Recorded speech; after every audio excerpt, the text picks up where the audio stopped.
ಸರ್ವಸ್ಮ ಆತ್ಮನೇ ನಮಃ. ಶ್ರೀ ಗುರುಭ್ಯೋ ನಮಃ. ಇದು ಮಧ್ವವಿಜಯದ 78ನೇ ಭಾಗ.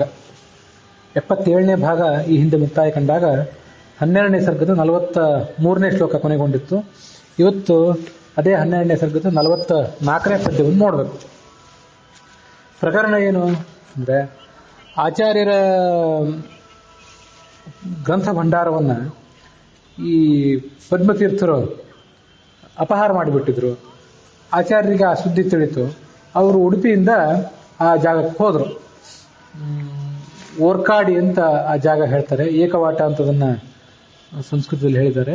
ಆ ಪ್ರದೇಶಕ್ಕೆ ಹೋದರು ಆಚಾರ್ಯರು. ಆ ಒಟ್ಟಾರೆ ಪ್ರಕರಣ ಏನಿದೆ, ಆಚಾರ್ಯರ ಗ್ರಂಥ ಸಂಪತ್ತನ್ನು ಆ ಪದ್ಮತೀರ್ಥರು ಅಪಹಾರ ಮಾಡಿದ್ದು, ಅದನ್ನು ದ್ರೌಪದಿಯನ್ನು ಸೈಂಧವ ಹೇಗೆ ಅಪಹಾರ ಮಾಡಿದ್ದಾರೆ ಹಿಂದೆ, ಅದನ್ನು ಭೀಮ ಮತ್ತು ಅರ್ಜುನರು ಹೇಗೆ ಬಿಡಿಸ್ಕೊಂಡು ಬಂದ್ರಲ್ಲ, ಆ ಪ್ರಕರಣಕ್ಕೆ ಹೋಲಿಸ್ತಾರೆ. ಸಂಪ್ರಾಪ್ತ ಶ್ರೀಹಿ ನಿರ್ಜಿತಂ ತಂ ಜಹಾಸ. ಅಲ್ಲಿ ಹೋದ ಮೇಲೆ ತಮ್ಮ ಗ್ರಂಥ ಸಂಪತ್ತು ಆಚಾರ್ಯ ಸಿಕ್ಕಿತು. ಆಮೇಲೆ ಆ ಪದ್ಮತೀರ್ಥರನ್ನು ಇವರು ಅಪಹಾಸ್ಯಕ್ಕೀಡು ಮಾಡಿದರು. ಇಂಥ ದುಷ್ಟ ಕೆಲಸ ಮಾಡಿದ್ರಲ್ಲ ನೀವು ಸನ್ಯಾಸಿಯಾಗಿ ಅಂತ ಅವ್ರನ್ನ ಅಪಹಾಸ್ಯ ಮಾಡಿದರು. ಮುಂದೆ ಏನಾಯ್ತು?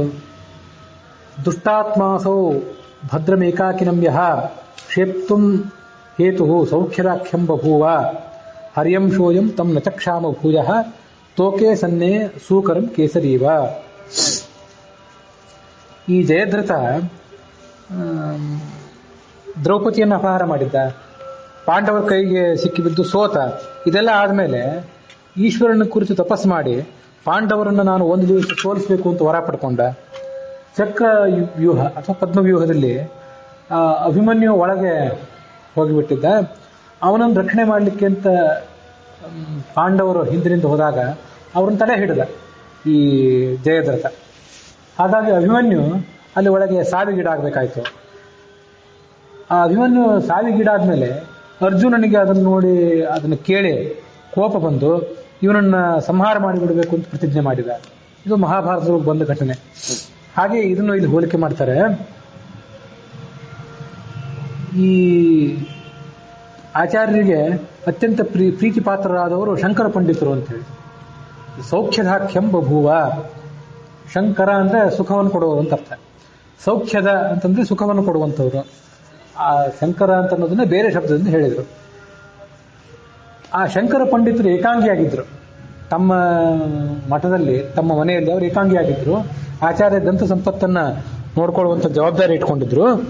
ಆ ಏಕಾಂಗಿಯಾಗಿದ್ದಂತಹ ಅವರನ್ನ, ಆ ಶಂಕರ ಪಂಡಿತರನ್ನ ಈತ ವಂಚಿಸಿ ಅವರಿಗೆ ತಿಳಿಯದಂತೆ ಮಾಡಿ ಅವರ ಗ್ರಂಥ ಸಂಪತ್ತನ್ನು ಅಪಹಾರ ಮಾಡಿದ್ದ ಈ ಪದ್ಮತೀರ್ಥ. ಜಯದ್ರಥ ಆ ಅಭಿಮನ್ಯುವನ್ನ ಕೊಲ್ಲಿಕ್ಕೆ ಕಾರಣ ಆದಂತೆ. ಅದು ಈ ಆಚಾರ್ಯರಿಗೆ ಸಹನ ಆಗಲಿಲ್ಲ. ಅಲ್ಲಿ ಪಾರ್ಥನಿಗೆ ಸಹನ ಆಗಲಿಲ್ಲ, ಇಲ್ಲಿ ಆಚಾರ್ಯರಿಗೆ ಸಹನ ಆಗಲಿಲ್ಲ. ಹರ್ಯಂ ಶೋಯಂ ತಂ ನಚಕ್ಷಾಮ ಭೂಯಃ ತೋಕೆ ಸನ್ನೆ ಸೂಕರಂ ಕೇಸರೀವ. ಸಿಂಹ ತನ್ನ ಗುಹೆಯಲ್ಲಿ ತನ್ನ ಮಕ್ಕಳನ್ನ ಮಲಗಿಸಿ ಹೋಗಿರ್ತದೆ, ಹೊರಗೆಲ್ಲೋ ಬೇಟೆಯಾಡ್ಲಿಕ್ಕೆ ಹೋಗಿರ್ತದೆ. ಆಗ ಒಂದು ಹಂದಿ ಅಲ್ಲಿಗೆ ಬಂದು ಆ ಸಿಂಹಕ್ಕೆ ತಿಳಿಯದಂತೆ ಆ ಸಿಂಹದ ಮರಿಯನ್ನ ಕೊಂದು ಹಾಕಿದ್ರೆ, ಆ ಸಿಂಹ ಅದನ್ನು ಹೇಗೆ ನೆನಪಿಟ್ಟುಕೊಂಡು ಆ ಹಂದಿಯ ಮೇಲೆ ದಾಳಿ ಮಾಡ್ತದೋ ಅದರಂತೆ ಹರಿಯಂ ಶೋಯಂ. ಈ ಶಬ್ದ ಆ ಮಹಾಭಾರತದ ಆ ಪ್ರಕರಣಕ್ಕೂ ಇಲ್ಲಿ ಈ ಪ್ರಕರಣಕ್ಕೂ ಎರಡಕ್ಕೂ ಅನ್ವಯವಾಗುವಂಥ ಶಬ್ದ. ಹರಿ ಅನ್ನೋ ಶಬ್ದ ಇಂದ್ರನನ್ನು ಹೇಳ್ತದೆ. ಹಾಗೆ ಇಂದ್ರಾಂಶನಾದಂತಹ ಅರ್ಜುನ ಅದನ್ನು ಸಹಿಸಲಿಲ್ಲ. ಈ ಜಯದ್ರಥನನ್ನು ಕೊಂದೇ ತೀರಬೇಕು ಅಂತ ಪ್ರತಿಜ್ಞೆ ಮಾಡಿದ. ಹಾಗೆ ಹರಿ ಅಂದ್ರೆ ವಾಯು ಅಂತ ಅರ್ಥ. ವಾಯುವಂಶರಾದಂತಹ ಆಚಾರ್ಯರು ಈ ಪದ್ಮತೀರ್ಥರು ಮಾಡಿದ ಈ ದುಷ್ಕೃತ್ಯವನ್ನ ಸಹಿಸಲಿಲ್ಲ. ಇಲ್ಲಿ ಬರುವಂತ ಇಷ್ಟು ಶಬ್ದ ಅದು. ದುಷ್ಟಾತ್ಮಾಸೌ ಭದ್ರಮೇಕಾಕಿನಮ್ಯಃ. ಶಬ್ದಗಳನ್ನು ಹೇಗೂ ಪದಚ್ಛೇದ ಮಾಡಬಹುದು. ದುಷ್ಟಾತ್ಮ, ದುಷ್ಟನಾದಂತಹ ಈ ಪದ್ಮತೀರ್ಥ. ಅಸೌ ಅಂದ್ರೆ ಈ ಪದ್ಮತೀರ್ಥರು. ಭದ್ರಂ ಏಕಾಕಿನಂ, ಏಕಾಂಗಿಯಾಗಿದ್ದಂತಹ ಶಂಕರ ಪಂಡಿತರನ್ನ ವಂಚಿಸಿ ಅವರ ಗ್ರಂಥವನ್ನು ಅಪಹಾರ ಮಾಡಿದ್ರು. ಅದನ್ನ ಅಸೌ ಭದ್ರಂ ಅಂತ ಈಗ ಬೇರೆ ಬೇರೆ ಏನಿದೆಯಲ್ಲ, ಅದನ್ನ ಸೌಭದ್ರ ಅಂತ ಮಾಡಿಬಿಡ್ಬಹುದು. ಸೌಭದ್ರ ಅಂದ್ರೆ ಸುಭದ್ರೆಯ ಮಗನಾದ ಅಭಿಮನ್ಯು ಏಕಾಂಗಿಯಾಗಿದ್ದಾಗ ಅವನನ್ನು ಉಳಿದವರೆಲ್ಲ ಸೇರಿ ಕೊಂದು ಹಾಕಿದ್ರು. ಹೀಗೆ ಅಸೌ ಭದ್ರ ಅಂತ ಈಗ ಬೇರೆ ಬೇರೆ ಮಾಡಿದ್ರೆ ಅದಕ್ಕೊಂದು ಅರ್ಥ, ಸೌಭದ್ರ ಅಂತ ಅರ್ಥ ಮಾಡಿದ್ರೆ ಅದಕ್ಕೊಂದು ಸುಭದ್ರೆ ಮಗನಾದ ಅರ್ಜುನ ಅಂತ ಇನ್ನೊಂದು ಅರ್ಥ. ಹೀಗೆ ಆ ಬೇರೆ ಬೇರೆ ಅರ್ಥಗಳು ಬರಬೇಕು, ಶಬ್ದ ಒಂದೇ ಆಗಿರಬೇಕು. ಇಂಥದ್ದೊಂದು ಪ್ರಯೋಗದ ಜಾಣ್ಮೆ ಆ ಶ್ಲೋಕದಲ್ಲಿ ಕಾಣಿಸ್ತದೆ. ತಸ್ಯತ್ರಾಸಾತ್ ಪೃಷ್ಠತಸ್ತಿಷ್ಠತೋಭೂತ್ ಕ್ಷೇಮಾಪೇಕ್ಷಿ ಯೋಜನ ಪ್ರಾಗ್ಜಿತೋಪಿ ಮಧ್ಯೇನ್ಯೇಷಾಂ ಗೋತತೀಸ್ತ ಪ್ರಯುಕ್ತಾಃ ಸೋದ್ಯ ಜಿಷ್ಣು ಪಂಚಶೈರ್ ಗೋವಿಶೇಷೈಹೇ. ಅರ್ಜುನ ಪ್ರತಿಜ್ಞೆ ಮಾಡಿದ್ನಲ್ಲ, ಈ ಜಯದ್ರಥನ ಕೊಂದು ಹಾಕೇ ಬಿಡ್ತೇನಂತೇಳಿ. ಆಗ ಜಯದ್ರಥ ಮುಂದೆ ಅಶ್ವತ್ಥಾಮಾದಿಗಳನ್ನು ಇಟ್ಟು ತಾನು ಹಿಂದೆ ಅಡಿಕೊಂಡು ಬಿಟ್ಟಿದ್ದ. ಅದು ಮಹಾಭಾರತದಲ್ಲಿ ಬಂದಂತ ಕಥಾ. ಹಾಗೆ ಇಲ್ಲೇನಾಗಿತ್ತು ಅಂದ್ರೆ, ಈ ಪದ್ಮತೀರ್ಥರು ತಾವು ಗ್ರಂಥಗಳನ್ನು ಅಪಹಾರ ಮಾಡಿದ್ರು. ಮಾಡಿ ಈ ಪುಂಡರೀಕಪುರಿ ಏನಿದ್ರಲ್ಲ, ಆ ಪುಂಡರೀಕಪುರಿಯನ್ನು ಮುಂದೆ ಇಟ್ಟು ತಾವು ಹಿಂದೆ ಅಡಗಿಕೊಂಡ್ಬಿಟ್ರು. ಆ ಪುಂಡರೀಕಪುರಿಯು ಕೂಡ ಆಚಾರ್ಯರ ಬಳಿ ವಾದ ಮಾಡಿ ಹಿಂದೊಂದ್ಸರಿ ಸೋತವರೇ ಆಗಿದ್ರು. ಈ ಅಶ್ವತ್ಥಾಮಾದಿಗಳು ಹಿಂದೆ ಅರ್ಜುನನ ಕಡೆಯಿಂದ ಸೋತಿದ್ರು, ಗೋಗ್ರಹಣ ಸಂದರ್ಭದಲ್ಲಿ ಅನೇಕ ಬಾರಿ ಸೋತಿದ್ರು. ಆದರೂ ಆ ಅಶ್ವತ್ಥಾಮ, ದ್ರೋಣ, ದುರ್ಯೋಧನ ಮೊದಲಾದವರು ಹಿಂದೆ ಅಡಗಿಕೊಂಡಿದ್ದ ಜಯದ್ರಥ. ಹೀಗೆ ಎರಡು ಘಟನೆಗಳಿಗೂ ಹೋಲಿಕೆ. ಆಗ ಅರ್ಜುನ ಅಲ್ಲಿ ಹೋಗಿ ಅವನ ಮೇಲೆ ಬಾಣಪ್ರಯೋಗ ಮಾಡಿ ಆ ಮುಂದೆ ಇದ್ದಂಥ ಅಶ್ವತ್ಥಾಮ, ದ್ರೋಣ ಇತ್ಯಾದಿಗಳನ್ನು ಸೋಲಿಸಿ ಆಮೇಲೆ ಜಯದ್ರಥನನ್ನ ಕೊಂದು ಹಾಕಿದ. ಅದರಂತೆ ಆಚಾರ್ಯರು ಅವರನ್ನ ಪದ್ಮತೀರ್ಥ, ಪುಂಡರೀಕಪುರಿ ಮೊದಲಾದವ್ರನ್ನೆಲ್ಲ ತಾವು ನಿಂದನೆ ಮಾಡಿ ಇಂಥ ದುಷ್ಟ ಕೆಲಸ ಮಾಡಿದ್ದೀರಿ ಅಂತ ಅವರನ್ನ ಗರ್ಹಣ ಮಾಡಿ ಅವ್ರನ್ನೆಲ್ಲರನ್ನು ಕೂಡ ಸೋಲಿಸಿದ್ರು. ಮತ್ತು ಅವರು ಮಾಡಿದಂಥ ದುಷ್ಕೃತ್ಯವನ್ನ ಬೆಳಕಿಗೆ ತಂದರು. ಪಂಚಶೈಹಿ ಗೋ ವಿಶೇಷೈಹಿ. ಗೋ ಅಂದ್ರೆ ಮಾತು. ಆಚಾರ್ಯರು ಮಾತಿನ ಮೂಲಕ ಅವರನ್ನು ಸದೆ ಬಡಿದ್ರು. ಅರ್ಜುನ ಗೋ ಅಂದ್ರೆ ಬಾಣಗಳ ಮೂಲಕ ಅವ್ರನ್ನೆಲ್ಲ ಸದೆ ಬಡಿದಿದ್ದ. ಈ ಭಾವಪ್ರಕಾಶಿಕಾದಲ್ಲಿ ಈ ಮುಂದಿನ 46ನೇ ಶ್ಲೋಕದಲ್ಲಿ ಕೆಲವು ಶ್ಲೋಕಗಳನ್ನ ಆಚಾರ್ಯರ ಶಿಷ್ಯರು ಹೇಳಿದ್ದನ್ನು ಉಲ್ಲೇಖ ಮಾಡ್ತಾರೆ. ಈ ಶ್ಲೋಕಗಳನ್ನು ಮೊನ್ನೆ ಹೇಳಿದ್ದೆ ಈ ಹಿಂದಿನ ದಿವಸ. ಅದೇ ಶ್ಲೋಕಗಳನ್ನು ಇನ್ನೊಂದು ಬಾರಿ ಈಗ ಹೇಳ್ತೀನಿ.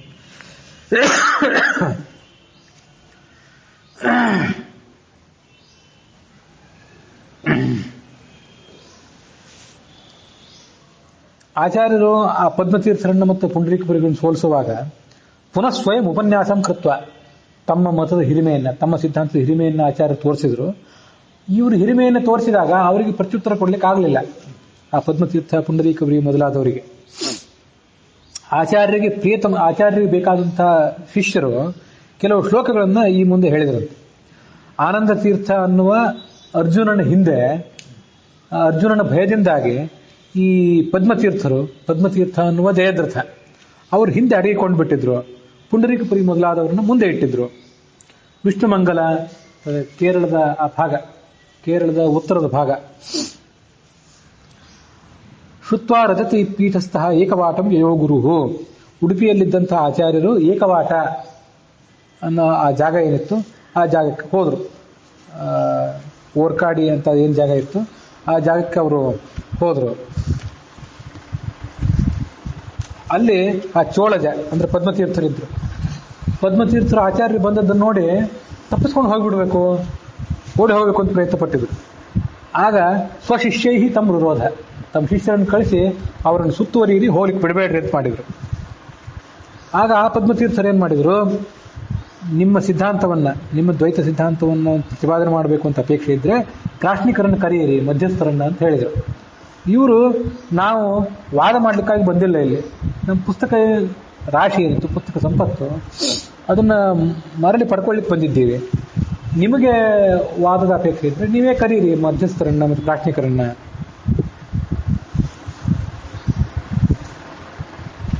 ಕೃತಕೃತ್ಯೋಸ್ಮಿ ಮತ್ಶಾಸ್ತ್ರಂ ವ್ಯಾಪ್ತಮಿತ್ಯುಜಿತೇ ಮುನ. ಅವಾಗ ಆ ಪದ್ಮತೀರ್ಥರು ಹೇಳಿದ್ರು, ನಾವ್ಯಾಕೆ ಕರಿಬೇಕು, ಯಾಕಂದ್ರೆ ನಮ್ಮ ಶಾಸ್ತ್ರ ಅದ್ವೈತ ವೇದಾಂತ ಎಲ್ಲ ಕಡೆ ಹರಡಿಬಿಟ್ಟಿದೆ.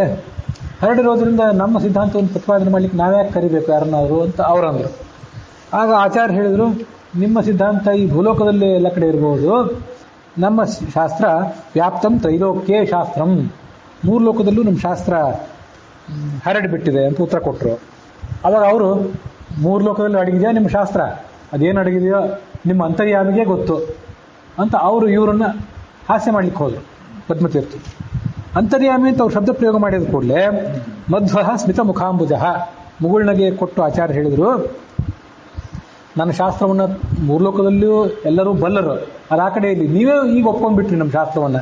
ಯಾಕೆಂದ್ರೆ ಅಂತರ್ಯಾಮಿ ನಿಯಮ್ಯಶ್ಚ ತ್ವಯೈವ ಅಂಗೀಕೃತಾವಿತಿ. ನೀವು ಅಂತರ್ಯಾಮಿ ಆದಂಥ ಒಂದು ಶಕ್ತಿಯನ್ನ, ನಿಮ್ಮೊಳಗಿರುವಂಥ ಒಂದು ಶಕ್ತಿ, ನನ್ನೊಳಗಿರುವಂಥ ಶಕ್ತಿಯನ್ನ ನೀವೇ ಒಪ್ಕೊಂಡಾಗಾಯ್ತು. ಒಬ್ಬ ನಿಯಮನ ಮಾಡ್ತಾನೆ, ಮತ್ತೊಬ್ಬ ಆ ನಿಯಮನಕ್ಕೆ ಒಳಗಾಗಿದ್ದಾನೆ ಅಂದರೆ ಆ ಎರಡು ಶಕ್ತಿಗಳನ್ನ, ಎರಡು ತತ್ವಗಳನ್ನ, ಜೀವ ಈಶ ಅನ್ನುವ ಎರಡು ತತ್ವಗಳನ್ನ ನೀವೇ ಒಪ್ಪಿದಂತಾಯ್ತು ಅಂತ ಇಷ್ಟು ಆಚಾರ್ಯರು ಹೇಳಿ ಅವರನ್ನ ಖಂಡಿಸಿಬಿಟ್ರು. ಅವ್ರಿಗೆ ಬೇರೆ ಉತ್ತರ ಕೊಡ್ಲಿಕ್ಕೆ ಆಗಲಿಲ್ಲ. ಮಿಲಿತೇಶ್ವತ ಸಭ್ಯೇಶು ಪ್ರಾಶ್ನಿಕೇಶು ಅಭವತ್ ಕಥಾ. ಇಷ್ಟಾದ ಮೇಲೆ ಮತ್ತೆ ಸಭಾಸದರು ಮತ್ತೆ ಪ್ರಾಶ್ನಿಕರು ಇವರೆಲ್ಲ ಬಂದರು. ಬಂದ ಮೇಲೆ ಅಭವತ್ ಕಥಾ, ಅಲ್ಲೊಂದು ವಾದ, ಸಣ್ಣ ಪ್ರಮಾಣದ ವಾದವೂ ಕೂಡ ಆಯಿತು. ವಾದ ಆದಾಗ ತತ್ರ ಮಾಧ್ವ ಉಪನ್ಯಾಸ ಗ್ರಂಥೋ ವಾದಾಹ್ವಯೋ ಭವತ್. ಆಚಾರ್ಯರು ಅಲ್ಲೊಂದು ಉಪನ್ಯಾಸ ಮಾಡಿದರು, ಪುಟ್ಟ ಉಪನ್ಯಾಸ. ಆ ಆಚಾರ್ಯರು ಮಾಡಿದ ಉಪನ್ಯಾಸ ಮತ್ತು ಆಚಾರ್ಯರು ಅಲ್ಲೇನು ವಾಕ್ಯಗಳನ್ನು ಉದಾಹರಿಸಿದ್ರು, ಕೆಲವು ಪ್ರಮಾಣ ಗ್ರಂಥಗಳನ್ನೆಲ್ಲ ಕೊಟ್ಟರು. ಅದಕ್ಕೆ ವಾದ ಅಂತ ಹೆಸರು ಬಂತು ಆ ಉಪನ್ಯಾಸಕ್ಕೆ. ಅದೇ ಮುಂದೆ ಗ್ರಂಥದಲ್ಲಿ ಬದ್ಧ ಆಯಿತು. ಅದಕ್ಕೆ ತತ್ವೋದ್ಯೋತ ಅಂತ ಕರೀತಾರೆ ಈಗ. ಆವಾಗ ವಾದ ಅಂತ ಅದಕ್ಕೆ ಹೆಸರಿತ್ತು. ಆಚಾರ್ಯರು ರಚನೆ ಮಾಡಿದಂಥ ಕೆಲವು ಬೇರೆ ಬೇರೆ ಗ್ರಂಥಗಳಿದೆಯಲ್ಲ, ಅದರಲ್ಲಿ ದಶ ಪ್ರಕರಣಗಳು ಅಂತ ಕೆಲವು ಗ್ರಂಥಗಳು. ಈಗ ಬ್ರಹ್ಮಸೂತ್ರಗಳನ್ನು ಕುರಿತು ಅದಕ್ಕೆ ವ್ಯಾಖ್ಯಾನ ರೂಪವಾಗಿ ಆಚಾರ್ಯರು ರಚನೆ ಮಾಡಿದ್ದು ಅನುವ್ಯಾಖ್ಯಾನ, ಸುಧಾದ ಮೂಲ ಒಂದು, ಬ್ರಹ್ಮಸೂತ್ರ ಭಾಷ್ಯ ಒಂದು, ನ್ಯಾಯ ವಿವರಣ ಅಂತ ಒಂದು, ಅಣುಭಾಷ್ಯ ಅಂತ ಒಂದು. ಹೀಗೆ 4 ಬ್ರಹ್ಮಸೂತ್ರವನ್ನು ಕುರಿತಾದ್ರು. ಇದಕ್ಕೆ ಸೂತ್ರ ಪ್ರಸ್ಥಾನ ಅಂತ ಕರೀತಾರೆ. ಗೀತಾ ಪ್ರಸ್ಥಾನ ಅಂತ ಇಟ್ಕೊಂಡು ಗೀತೆಯನ್ನು ಆಧರಿಸಿ ಗೀತಾ ತಾತ್ಪರ್ಯ, ಗೀತಾ ಭಾಷ್ಯ ಅಂತ ಬರೋದು. ಇದೆಲ್ಲ 15ನೇ ಶತಕದಲ್ಲಿ ಮತ್ತೊಂದು ಸರಿ ಬರೋದಿಲ್ಲ. ಮತ್ತೆ ಉಪನಿಷತ್ ಪ್ರಸ್ಥಾನ, 10 ಉಪನಿಷತ್ತುಗಳಿಗೆ ವ್ಯಾಖ್ಯಾನ ರೂಪವಾಗಿ ಮಾಡಿದ ಭಾಷ್ಯ, ಅದು ಬೇರೆ. ಮತ್ತೆ ಪುರಾಣ ಪ್ರಸ್ಥಾನ, ಮಹಾಭಾರತ ತಾತ್ಪರ್ಯ ನಿರ್ಣಯ, ಭಾಗವತ ತಾತ್ಪರ್ಯ, ಯಮಕ ಭಾರತ ಮೊದಲಾದ್ದೆಲ್ಲ ಪುರಾಣವನ್ನು ವ್ಯಾಖ್ಯಾನಿಸಲಿಕ್ಕಾಗಿರುವಂಥ ಗ್ರಂಥಗಳು. ಈ 10 ಪ್ರಕರಣಗಳು ಅಂತ ಏನಿವೆಯಲ್ಲ, ಇವು ಸೂತ್ರ, ಉಪನಿಷತ್ತು, ಗೀತೆ ಯಾವುದನ್ನು ಅವಲಂಬಿಸಿರುವಂಥದ್ದಲ್ಲ. ಒಂದು ರೀತಿ ಸ್ವತಂತ್ರ ಗ್ರಂಥಗಳು. ಆದ್ದರಿಂದ ಇವುಗಳನ್ನ ಪ್ರಕರಣಗಳು ಅಂತ ಕರೀತಾರೆ. ದಶ ಪ್ರಕರಣಗಳು, 10 ಗ್ರಂಥಗಳು. ಈ 10 ಗ್ರಂಥಗಳನ್ನು ವೇದಾಂತದಲ್ಲಿ ಆರಂಭದ ವಿದ್ಯಾರ್ಥಿಗಳಿಗೆ, ಆರಂಭದ ಜಿಜ್ಞಾಸುಗಳಿಗೆ ಪಾಠ ಮಾಡಿ, ಆ ಬಳಿಕ ಬ್ರಹ್ಮಸೂತ್ರ ಭಾಷ್ಯ ಮತ್ತು ನ್ಯಾಯಸುಧ ಅನುವ್ಯಾಖ್ಯಾನ, ಬ್ರಹ್ಮಸೂತ್ರ ಅನುವ್ಯಾಖ್ಯಾನ, ನ್ಯಾಯಸುಧ ಇದನ್ನೆಲ್ಲ ಆಮೇಲೆ ಪಾಠ ಮಾಡೋದು ರೂಢಿ. ಪ್ರಕರಣಗಳು ಸಣ್ಣ ಸಣ್ಣವಾದ್ದರಿಂದ ಆಚಾರ್ಯ ಸಿದ್ಧಾಂತದ ಬಗ್ಗೆ ಒಂದು ಪ್ರಾಥಮಿಕ ಪರಿಚಯ ಈ ದಶಕ ಪ್ರಕರಣಗಳ ಮೂಲಕ ಆದ ಮೇಲೆ ಮುಂದೆ ಉನ್ನತ ಗ್ರಂಥಗಳನ್ನು ಅಭ್ಯಾಸ ಮಾಡಲಿಕ್ಕೆ ಅನುಕೂಲ ಆಗ್ತದೆ. ಅದಕ್ಕೆ ಇಲ್ಲಿ ರಚನೆ ಮಾಡಿದ್ದೇನಿದೆ, ಇದು ತತ್ವೋದ್ಯೋತ ಅಥವಾ ವಾದ ಅನ್ನುವ ಹೆಸರಿನ ಗ್ರಂಥ ಇದು.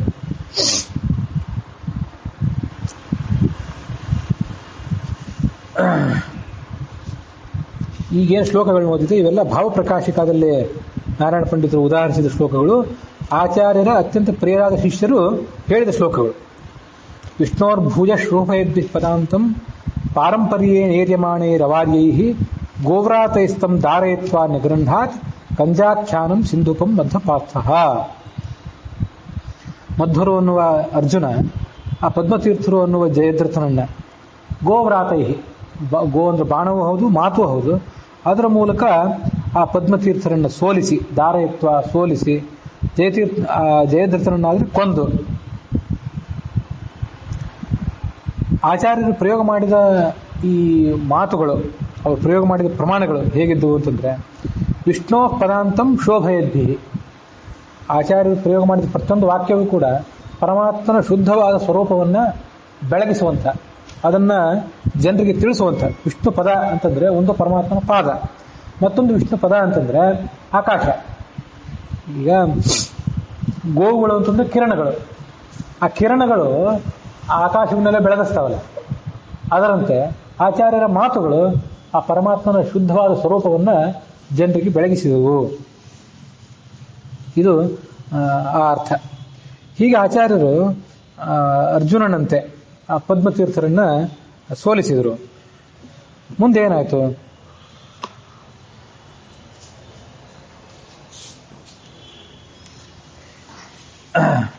ಆಸ್ತಾಮಸ್ತಾಮೇಷವೋ ವಿಶ್ವಮೋಷೋ ರೇ ಮಾಯಾವಾದಿ ಚೋರ ದ್ರವೇತ ದೃಷ್ಟಾ ನಿಗ್ರಹೀತ ಧ್ರುವಂವಹ ಪ್ರಾಪ್ತಃ ಕಾಲೋ ದ್ರಾಗ್ಗುಹಾಂತಂ ಪ್ರವೇಷ್ಟುಂ. ಆಚಾರ್ಯರು ಅಂತೂ ದಿಗ್ವಿಜಯಗಳಾದರು. ದಿಗ್ವಿಜಯಗಳಾದ ಮೇಲೆ ಆಚಾರ್ಯರ ಆ ದಿಗ್ವಿಜಯವನ್ನು ನೋಡಿ ಸಂತೋಷಪಟ್ಟಂತಹ ಜನ, ಸುತ್ತಮುತ್ತಲಿದ್ದು ಶಿಷ್ಯರು ಅವರೆಲ್ಲರೂ ಕೆಲವು ಶ್ಲೋಕಗಳನ್ನು ಹೇಳಿದರಂತೆ. ಅದು ಯಾರನ್ನು ಕುರಿತು ಹೇಳಿದ್ರು? ಆ ಅದ್ವೈತಗಳನ್ನು ಕುರಿತು ಹೇಳಿದರು. ಆಸ್ತಾಮೇಷವೋ ವಿಶ್ವಮೋಷೋ. ಈಗ ಮಾಯಾವಾದಿಗಳು ಅನ್ನುವ ಕಳ್ಳರೆ, ಅದ್ವೈತಿಗಳು ಅನ್ನುವಂಥ ಕಳ್ಳರೆ, ನೀವು ಇಲ್ಲಿಂದ ಓಡಿ ಹೋಗ್ರಿ, ಮೊದಲು ಸಾಕು, ನೀವು ಮಾಡಿದ ಕೆಲಸ ಸಾಕು. ದೃಷ್ಟ ಕಳ್ಳರು ಇಲ್ಲಿ ತನಕ ಯಾರು ಕಾಣದೇ ಇರುವಂಥ ಪ್ರದೇಶದಲ್ಲಿ ಇದ್ದುಕೊಂಡು ಏನೇನೋ ತಮ್ಮ ಕಳ್ಳತನ ಎಲ್ಲ ನಡೆಸ್ತಿರ್ತಾರೆ. ಈಗ ಹಾಗಿಲ್ಲ. ಆಚಾರ್ಯರು ಸೂರ್ಯನಂತೆ ಇಲ್ಲಿ ಬಂದುಬಿಟ್ಟಿದ್ದಾರೆ. ಸೂರ್ಯನಂತೆ ಬಂದಿರೋದ್ರಿಂದ, ಸೂರ್ಯನ ಬೆಳಕು ಎಲ್ಲ ಕಡೆ ಹರಡಿರೋದ್ರಿಂದ ಕಳ್ಳರ ಕೆಲಸ ಯಾವಾಗ? ಕತ್ತಲೆಯಲ್ಲಿ ಮಾತ್ರ. ಅವರಿಗೆ ಬೆಳಕಿನಲ್ಲಿ ಏನು ಕೆಲಸ ಮಾಡ್ಲಿಕ್ಕೆ ಸಾಧ್ಯ ಆಗೋದಿಲ್ಲ ಕಳ್ಳರಿಗೆ. ಈಗ ಆಚಾರ್ಯರು ಸೂರ್ಯ ಬಂದಿರೋದ್ರಿಂದ ನಿಮ್ಮ ಆಟ ನಡೆಯೋದಿಲ್ಲ, ನೀವು ಹೋಗಿಬಿಡ್ರಿ. ಪ್ರಾಪ್ತಃ ಕಾಲೋ ದ್ರಾಗ್ ಗುಹಾಂತಂ ಪ್ರವೇಷ್ಟಂ. ಕಳ್ಳರು ಹಗಲಿನ ಹೊತ್ತು ಯಾವುದಾದ್ರು ಗುಹೆಗಳಲ್ಲಿ, ಅರಣ್ಯದಲ್ಲಿ ಅಡಗಿರ್ತಾರೆ. ರಾತ್ರಿ ಹೊತ್ತು ಹೊರಗೆ ಬಂದು ನಗರದಲ್ಲಿ ಕಳ್ಳತನ ಮಾಡ್ತಿರ್ತಾರೆ.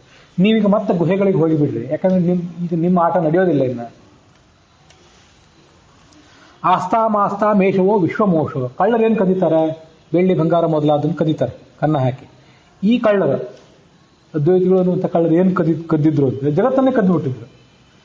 ಇದ್ದ ಜಗತ್ತನ್ನ, ಸತ್ಯವಾದ ಜಗತ್ತನ್ನ ಮಿಥ್ಯೆಂದು ಅಂದಿಯಲ್ಲೋ ಅಂತ ಒಂದು ಹಾಡಿಕ್ಕಿಲ್ಲ, ಅದನ್ನು ಕೇಳಿರ್ತೇವೆ. ಅದರಂತೆ ಸತ್ಯವಾದ ಜಗತ್ತನ್ನು ಇವರು ಇಲ್ಲ ಅಂತ ಹೇಳಿದ್ರಿಂದ ಜಗತ್ತನ್ನ ಅವರು ಕದ್ದಂತಾಯ್ತು, ಜಗತ್ತನ್ನೇ ಕಳ್ತನ ಮಾಡಿದಂತಾಯ್ತು.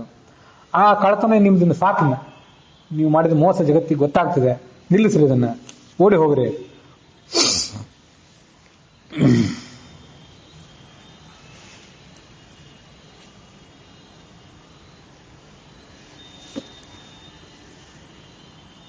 ದವತದ್ರವತಾಶು ಮಾಯಿನಃ ಪ್ರವಿಶಧ್ವ ಮತಂದ್ರಿತಾ ಗುಹಾಃ ಕಮಲಾರಮಣಾಂಬರಾಶ್ರಯ ಸಮುದೇತ್ಯಖಿಲಜ್ಞ ಭಾಸ್ಕರ. ಇದು ಆ ಶಿಷ್ಯರು ರಚನೆ ಮಾಡಿದಂಥ ಕೆಲವು ಶ್ಲೋಕಗಳಿತ್ತು. ಒಂದು ಮಾಯಿಗಳೇ, ದ್ರವತ ಓಡಿ ಹೋಗ್ರಿ.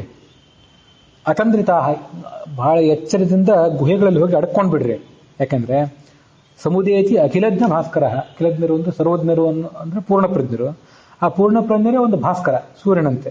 ಅವರು ಉದಯಿಸ್ತಾ ಇದ್ದಾರೆ. ಸೂರ್ಯ ಇರೋದಲ್ಲಿ ಆಕಾಶದಲ್ಲಿ, ಆಚಾರ್ಯರು ಸೂರ್ಯ ಇರೋದಲ್ಲಿ, ಅದು ಕೂಡ ಆ ಪರಮಾತ್ಮ ಅನ್ನುವ ಆಕಾಶದಲ್ಲಿ. ಪರಮಾತ್ಮನನ್ನು ಆಕಾಶಕ್ಕೆ ಹೋಲಿಸಿದ್ದಾರೆ, ಮತ್ತು ಆಚಾರ್ಯರನ್ನು ಸೂರ್ಯನಿಗೆ ಹೋಲಿಸಿದ್ದಾರೆ. ನೀವು ಇಲ್ಲಿಂದ ಹೊರಟು ಹೋಗ್ರಿ.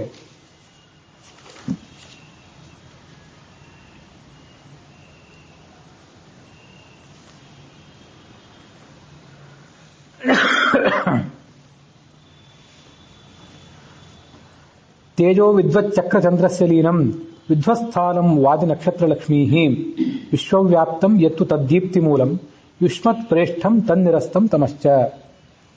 ಕಳ್ಳರಿಗೆ ಅತ್ಯಂತ ಪ್ರೀತಿಪಾತ್ರವಾದ ಯಾವುದು? ಕತ್ತಲಿದ್ರೆ ಅವರ ಆಟ ಸಾಗೋದು. ಆ ಕತ್ತಲಿನಲ್ಲಿ ಚಂದ್ರನ ಬೆಳದಿಂಗಳು ಇರ್ತದೆ. ಸೂರ್ಯ ಬಂದ ಮೇಲೆ ಚಂದ್ರನ ಬೆಳದಿಂಗಳಿಗೆ ಕೆಲಸ ಇಲ್ಲ.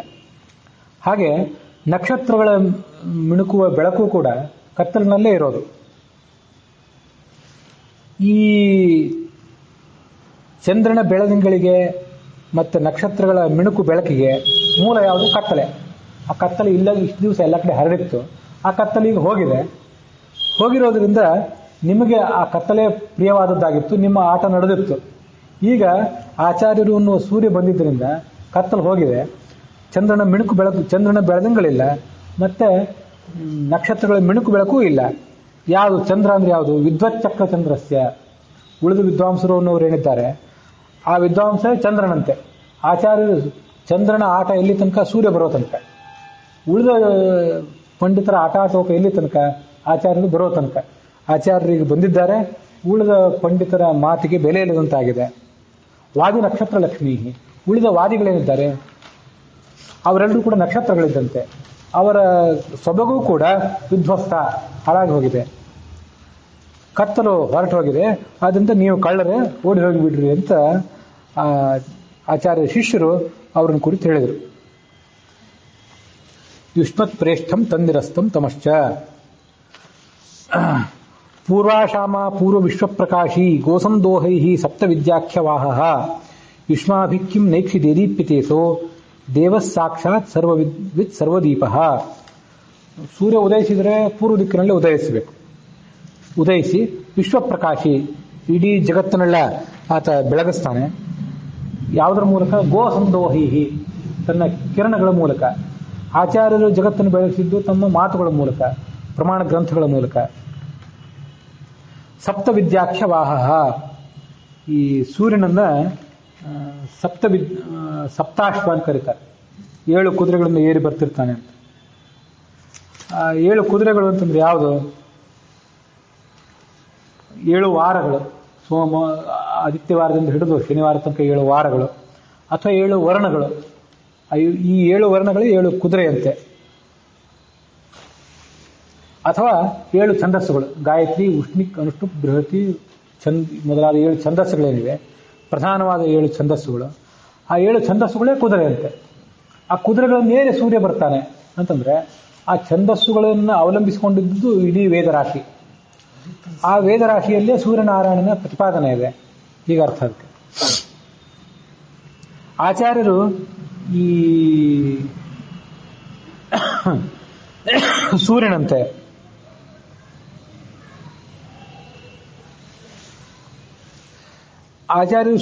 ಆದ್ಮೇಲೆ ಸೂರ್ಯನಿಗೆ 7 ಕುದುರೆ ಇದ್ದಂತೆ ಆಚಾರ್ಯರಿಗೆ 7 ಕುದುರೆಗಳು ಯಾವುದು? ಈ 7 ಆಚಾರ್ಯರಿಗೆ ಅನ್ವಯಿಸುವುದು ಹೇಗೆ? ಋಕ್ ಮೊದಲಾದ 4 ವೇದಗಳು, ಋಗ್ವೇದ, ಯಜುರ್ವೇದ, ಸಾಮವೇದ, ಅಥರ್ವವೇದ ಅನ್ನುವಂಥ 4 ವೇದಗಳು, ಮೂಲ ರಾಮಾಯಣ, ಮತ್ತೆ ಮಹಾಭಾರತ, ಪಂಚರಾತ್ರ, ಹೀಗೆ 7 ವಿದ್ಯೆಗಳು. ಈ 7 ವಿದ್ಯೆಗಳನ್ನು ಏರಿ ಆಚಾರ್ಯರು ಅನ್ನುವ ಸೂರ್ಯ ಹೊರಗೆ ಬರ್ತಿದ್ದಾನೆ. ಇದು 7 ಅನ್ನೋದು ಆಚಾರ್ಯನಿಗೆ ಮತ್ತು ಸೂರ್ಯನಿಗೆ ಹೊಂದಾಣಿಕೆ ಆಗುವಂಥ ಒಂದು ಶಬ್ದ. ಸೂರ್ಯ ನಿಮಗೆ ಪೂರ್ವ ದಿಕ್ಕಿನಲ್ಲಿ ಕಾಣ್ತಾ ಇಲ್ವೇನೋ? ಸೂರ್ಯನನ್ನೇ ಕಾಣದೇ ಇರುವಂಥ ಕುರುಡುತನವೋ ಹೇಗೆ ನಿಮ್ಮದು? ಇಷ್ಟು ಸೂರ್ಯನಿಗೆ ಯಾವುದೋ ಸಣ್ಣ ವಸ್ತು, ನಕ್ಷತ್ರ, ಗ್ರಹ ಆದರೆ ಕಾಣದೇ ಇರಬಹುದು. ಸೂರ್ಯನನ್ನೇ ನೋಡದೇ ಇರುವಂತಹ, ಸೂರ್ಯನ ಬೆಳಕನ್ನೇ ಧಿಕ್ಕರಿಸುವಂತಹ ಕುರುಡುತನ ನಿಮ್ದು ಎಂಥದ್ದಿದು? ಯುಷ್ಮಾದಿಕ್ಕಿಂ ನೈಕ್ಷಿ, ನಿಮಗೆ ಸೂರ್ಯ ಕಾಣ್ತಾ ಇಲ್ವೋ ಹೇಗೆ? ದೇವ ಸಾಕ್ಷಾತ್ ಸರ್ವವಿತ್ ಸರ್ವದೀಪ.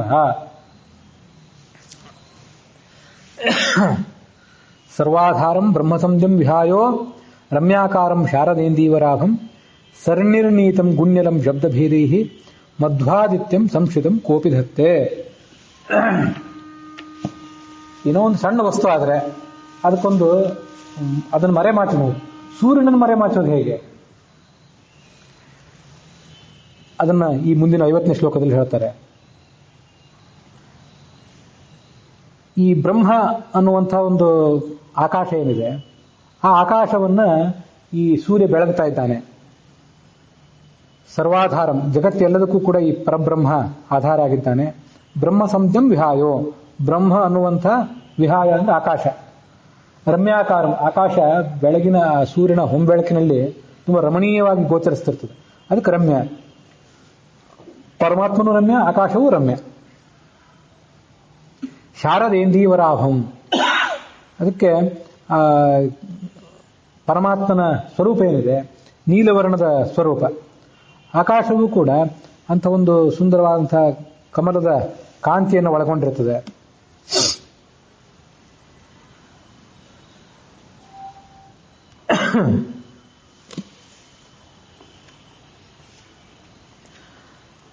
ಸನ್ನಿರ್ಣೀತಂ ಗುಣ್ಯಲಂ ಶಬ್ದಭೇದೈಹಿ, ಋಗಾದಿ ವೇದಗಳು, ಮಹಾಭಾರತ, ಭಾಗವತ ಮೊದಲಾದ ಗ್ರಂಥಗಳಿಂದ, ಶಬ್ದಭೇದಗಳು ಅಂದರೆ ಬೇರೆ ಬೇರೆ ಗ್ರಂಥಗಳು, ಆ ಗ್ರಂಥಗಳ ಮೂಲಕ ಈ ಪರಮಾತ್ಮನ ವರ್ಣನೆ ಎಲ್ಲ ಕಡೆ ನಮಗೆ ಕಾಣಿಸ್ತದೆ. ಪರಮಾತ್ಮನ ದಿವ್ಯ ಸ್ವರೂಪ ಏನು ಅಂತನ್ನೋದು ಎಲ್ಲ ಕಡೆ ವರ್ಣಿತ ಆಗಿದೆ. ಇದು ಪರಮಾತ್ಮನ ಸ್ವರೂಪಕ್ಕೆ ಸಂಬಂಧಪಟ್ಟಂತೆ. ಮತ್ತೆ ಈ ಆಕಾಶಕ್ಕೆ ಸಂಬಂಧಪಟ್ಟಂತೆ ಆಕಾಶವನ್ನ ಶಬ್ದ ಗುಣಕ ಅಂತ ಎಲ್ಲ ಕಡೆ ವರ್ಣನೆ ಮಾಡ್ತಾರೆ. ಒಂದೊಂದಕ್ಕೊಂದೊಂದು ಗುಣ. 5 ಮಹಾಭೂತಗಳೇನಿವೆ, 5 ಮಹಾಭೂತಗಳಲ್ಲಿ ಪೃಥ್ವಿಯ ಗುಣ ಗಂಧ, ಜಲದ ಗುಣ ರಸ, ಅಗ್ನಿಯ ಗುಣ ರೂಪ, ವಾಯುವಿನ ಗುಣ ಸ್ಪರ್ಶ, ಹಾಗೆ ಆಕಾಶದ ಗುಣ ಶಬ್ದ. ಶಬ್ದ ಅನ್ನುವಂಥ ಗುಣ ಹುಟ್ಟೋದು ಆಕಾಶದಲ್ಲಿ ಅಂತ ತರ್ಕಶಾಸ್ತ್ರ ಮೊದಲಾದ ಗ್ರಂಥಗಳಲ್ಲಿ ಉಲ್ಲೇಖ ಮಾಡ್ತಾರೆ. ಪರಮಾತ್ಮನ ಸ್ವರೂಪ ವೇದಾದಿ ಶಾಸ್ತ್ರಗಳಿಂದ ನಿರ್ಣೀತ ಆಗಿದೆ. ಆಕಾಶದ ಗುಣ ಅಂತನ್ನೋದು ಏನು, ಶಬ್ದವೇ ಗುಣ ಅಂತ ಹೇಳಿ ಶಾಸ್ತ್ರಗಳ ಮೂಲಕ ನಿರ್ಣೀತ ಆಗಿದೆ. ಮಧ್ವಾದಿತ್ಯಂ ಸಂಶ್ರಿತಂ ಕೋಪಿ ಧತ್ತೆ. ಮಧ್ವರು ಅನ್ನುವ ಸೂರ್ಯ ಹೇಗೆ ಆಕಾಶವನ್ನು ಅವಲಂಬಿಸಿಕೊಂಡಿದ್ದಾನೋ ಹಾಗೆ ಮಧ್ವರು ಪರಮಾತ್ಮ ಅನ್ನುವ ಆಕಾಶವನ್ನು ಅವಲಂಬಿಸಿಕೊಂಡಿದ್ದಾರೆ. ಮಧ್ವಾದಿತ್ಯಂ ಸಂಶ್ರಿತಂ ಕೋಪಿ ಧತ್ತೆ. ಸೂರ್ಯನನ್ನು ಮುಚ್ಚಲಿಕ್ಕೆ ಹೇಗೆ, ಸೂರ್ಯನನ್ನು ಮರೆಮಾಚಲಿಕ್ಕೆ ಹೇಗೆ ಅಸಾಧ್ಯವೋ ಹಾಗೆ ಆಚಾರ್ಯರು ಅನ್ನುವ ಸೂರ್ಯನನ್ನು ಮರೆಮಾಚಲಿಕ್ಕೆ ಸಾಧ್ಯವೇನು ನಿಮಗೆ? ಅದರಿಂದ ಇದರಿಂದ ಹೊರಟೋಗ್ರಿ. ಆ ಶಿಷ್ಯರು ಆ ಅದ್ವೈತಿಗಳನ್ನು ಅಲ್ಲಿಂದ ತೆಗಳಿದರು, ಅವ್ರನ್ನ ಬೆದರಿಸಿದರು ಅನ್ನುವಲ್ಲಿಗೆ ಇವತ್ತಿನ ಈ 12ನೇ ಅಧ್ಯಾಯದ 50ನೇ ಶ್ಲೋಕದ ಕಥೆಯೊಂದಿಗೆ ಇವತ್ತಿನ ಈ ಭಾಗ ಸಮಾಪ್ತಿಯನ್ನು ಕಂಡಿದೆ.